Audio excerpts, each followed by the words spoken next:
রোজার শাব্দিক অর্থ এটা হচ্ছে যে বিরত থাকা, সংযমী হওয়া। বিরত থাকার উদ্দেশ্য এখানে বিরত থাকা মানে ফারেক হওয়া, মানে ছেড়ে দেওয়া।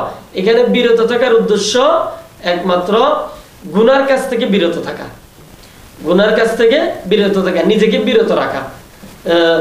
জবানের দ্বারা গুনাহ হয়, চক্ষুর দ্বারা গুনাহ হয়, আমাদের হাত পায়ের দ্বারা গুনাহ হয়, কানের দ্বারা গুনাহ হয়। এই সমস্ত গুনাহ থেকে নিজেকে কি করা? বিরত রাখা, বিরত থাকা।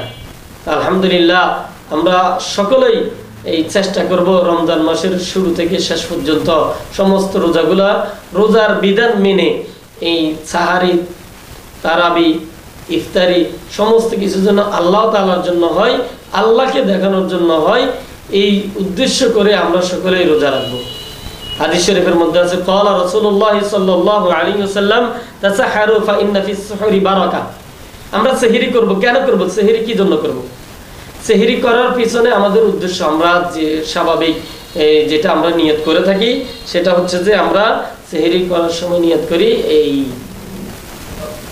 যদি সেহরি না করি তাহলে আমি এই ক্ষুধার কষ্ট পাবো, আমার তো এই খিদা লাগবে, আমি ক্ষুধার কষ্ট পাবো, এই জন্য আমরা সেহরি করি।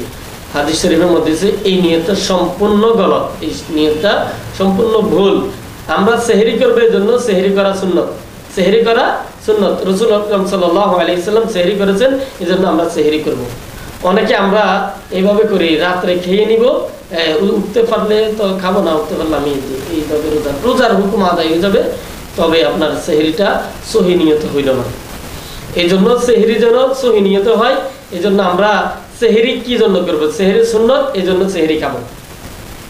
সেহরি সুন্নত, সেহরির মধ্যে আল্লাহ তাআলা বরকত রেখেছেন, সেহরির মধ্যে আল্লাহ তাআলা কি রেখেছেন? বরকত রেখেছেন। ক্বালা নবী সাল্লাল্লাহু আলাইহি ওয়াসাল্লাম তাসাহারু ফা ইন্না ফিস সুহুরি বারাকা। সেহরি করো, সেহরির দ্বারা কি আছে? বরকত আছে।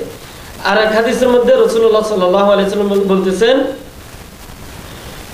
ইন্নাল্লাহা ওয়া মালাইকাতাহু ইউসাল্লুনা আলাল মুসাহহিরিন, অর্থাৎ যারা সেহরি খায় আল্লাহ তাআলা তাদের রহমত দান করেন। আল্লাহু আকবার। সেহরি করলে বরকতও আছে, রহমতও আছে। এই জন্য আমরা সেহরি খাবো সুন্নতের নিয়তে, সুন্নত নিয়ত করব। আলহামদুলিল্লাহ, আল্লাহ পাক রব্বুল আলামিন যে কথাগুলো বলেছি এই কথাগুলোর পর আমাদের সকলকে আমল করার তৌফিক দান করে। ওয়াকির দাওয়ানা আলহামদুলিল্লাহি রাব্বিল আলামিন। এবং এইরকম একটা অনুষ্ঠান করার জন্য এবিসি বাংলাকে অসংখ্য ধন্যবাদ।